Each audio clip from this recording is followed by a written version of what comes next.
This year, more than 100,000 tech workers were laid off across companies like Amazon, HP, Salesforce, and of course, everyone knows that layoffs are happening, but the confusing part here is the other side of the story, because the economy is not crashing. Corporate profits are strong, and companies are fighting for talent and throwing money at them. So how is it that both things are true, that people say they can't find jobs and the companies say they can't hire enough? So I decided to dig deep into this question. I spent months interviewing founders, hiring managers, and job seekers, and I read reports from MIT, the World Economic Forum, and McKinsey. And what I found changed how I think about the job market as I went down this rabbit hole trying to solve this puzzle. And once you see it, the path becomes more clear. So here's what's really happening. On one side, thousands of capable people cannot find work. On the other side, 71% of the US employers say they cannot find skilled workers. This labor shortage isn't new. It's been happening since 2013.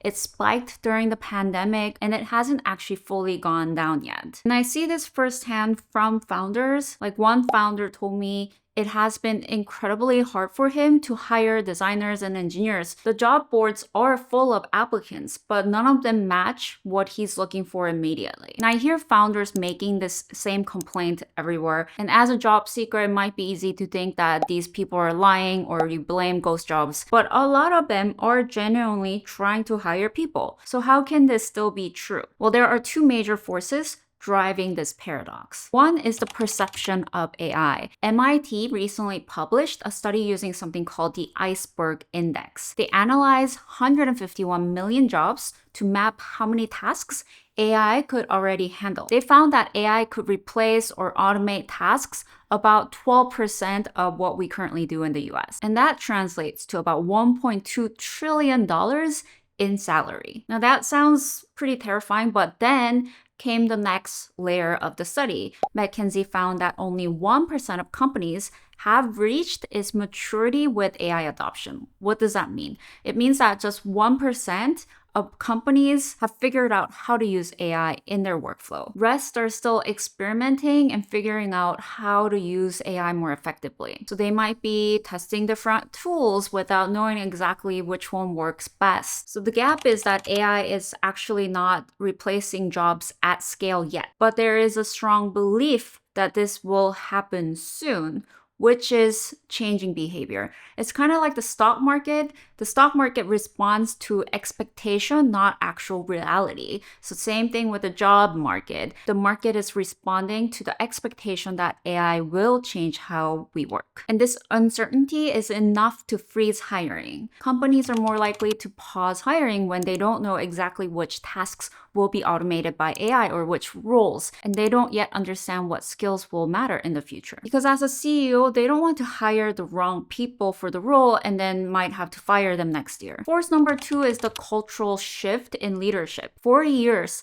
tech rewarded big headcount growth. Bigger teams meant higher valuation, faster hiring meant faster growth, and growth was everything. Alphabet nearly doubled its workforce to 75,000 employees between 2013 and 2017, so doubled in just 4 years. Zoom doubled its headcount during the surge of 2020. Figma doubled its staff and office space in 2023. Amazon was hiring 1,400 people per day at its peak. During this time, more people meant more momentum, and big teams meant bigger valuations, which was startup math. But today, the leadership bragging has flipped. I saw a LinkedIn post that summed this up really nicely. It said 99% of startups brag about scaling headcount, but they should be bragging about revenue per employee. So this is the new sentiment, the new metric of success. Smaller teams look disciplined, lean, and more efficient. Layoffs are no longer a sign of failure, but instead are called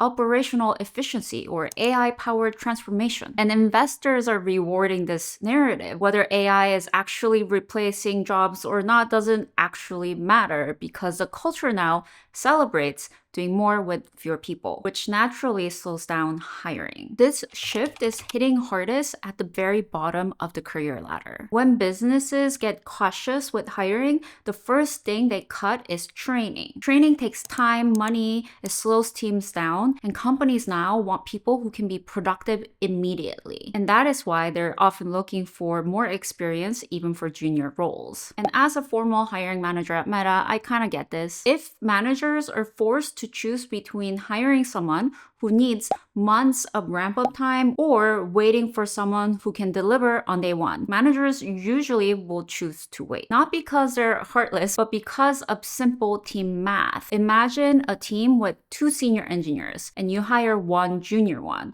On paper, it sounds like you should have 2 + 1 = 3 employees. But in reality, it often becomes closer to 1.5 because one of the senior engineers now has to spend bulk of their time training, reviewing work, and answering questions for the new guy. The short-term productivity will actually drop until the new guy is trained and on board. And for a smaller team, that slowdown can be risky. With AI, teams are being asked to be lean and they cannot afford to slow down their productivity. And that's why managers don't really have a choice but to leave the positions empty. And this creates a broken loop we're stuck in. Graduates cannot get jobs without experience. Companies won't train new hires without proof of skills. So both sides wait and nothing happens. So what skills are companies actually looking for that juniors supposedly don't have? Well, according to the World Economic Forum's 2025 report, the most in-demand skill is analytical thinking, which means breaking complex problems into solvable pieces. Resilience and flexibility is next, which is about staying productive when priorities are changing or systems are changing. Leadership is the next one, which is about taking ownership without being asked. Creative thinking is next, meaning finding solutions outside of the box. Lastly, they listed motivation, which is about willingness to take initiative. These are not skills that you can get a stamp on a certificate, right? These are behavioral patterns. And companies basically want people who can break vague problems into action items, adapt when plans are changing, take initiatives instead of waiting, and test ideas instead of memorizing rules. So you might now be asking, well, how do I build these skills? And I will share the exact steps in a bit. But first, we need to define the end goal because you need to know where you're going or what you're building towards before you start acquiring the skills. And you've probably heard of the T-shaped career, right? That means deep expertise in one area with working knowledge across other fields. Now that T-shape is evolving. Careers today look more like a stretched out T. You still need the roots, but you need to stretch your knowledge longer. This means using AI tools, data literacy, and communication skills layered on top of domain expertise. The fastest adapters are generalists with strong focus. And we've seen this in historic figures. I'm a big fan of Leonardo da Vinci. You might know him as the painter of Mona Lisa or The Last Supper. But he was also an inventor and a doctor. He designed flying machines and made significant contributions to the study of human anatomy and medicine. Even today, many Nobel Prize winners follow the same pattern. They pull ideas from different fields and connect them in new ways. And there's a word for this, creative polymath, which means people who combine knowledge from multiple fields to come up with new ideas. And I think the future belongs to polymath. This idea is also explained in this book called Range by David Epstein. I'll give you a quick summary. One, he found that late bloomers often do better long term. So he studied professional athletes and their history and found that many of the most successful athletes played multiple sports growing up. They didn't just lock into one single path early in their career. They tried out different things and it helped them become better problem solvers. Second point is that career path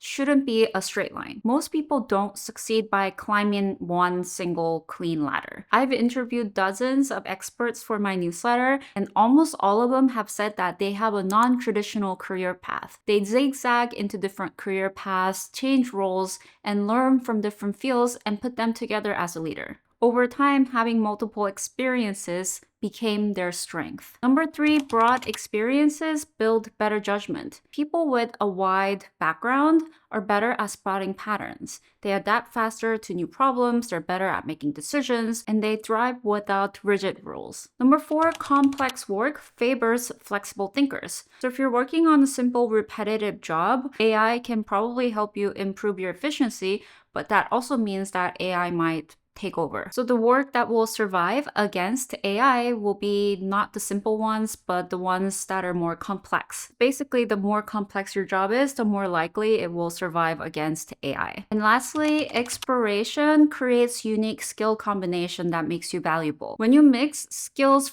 and experiences from different areas, your unique experience becomes your strength. And because you're so unique, you'll be harder to replace by other humans or AI. So the research is clear, but knowing why something works doesn't actually help you much if you don't know how to apply it. Let's dive into the practical steps. Tip number 1, find real work as soon as possible. If you're a student, you want to do internships. And I have a whole video on internships if this is you. If not, you can also do freelancing, contract work, consulting, or short-term projects. Anything that will give you real-life experience outside of personal projects in a hypothetical virtual setting. Employers want proof that you can deliver results. Tip number 2, show impact on your resume. Most people struggle exactly here, and if you're not sure how to do this, you can check out the Ultimate Resume Handbook where I walk through the 10 ways to quantify and show your impact through your bullet points. The link will be in the description. You want to show the problem that you solved, the constraints you worked under. How did you show creativity and problem solving through your work? And what were the tangible outcomes that you can quantify? Like, did you reduce operating time by 50%? Did you save money? Did you reduce number of bugs? You want to be as specific as possible through the results that you have created. And I list all of the examples and how to write these bullet points using AI as a support. So I hope you check it out. Number 3 is to volunteer strategically. Of course, in an ideal world, we want to get paid for our work, but if you can't land a paid job, you want to volunteer. Think of it as learning without paying tuition. And if you want to do this, you can help local businesses, nonprofits, or small startups. You're basically trading time for experience until you can get paid for it. So where is all of this actually going? Which jobs are growing? Which jobs are changing or declining? Well, according to the World Economic Forum, what impacts these jobs in the future are AI and tech, robotics, energy, new materials, and semiconductors. Now, if you want a full list of rising jobs in the age of AI, you want to watch this video. And if you want a full list of declining jobs, I have this video for you. So I'll see you there.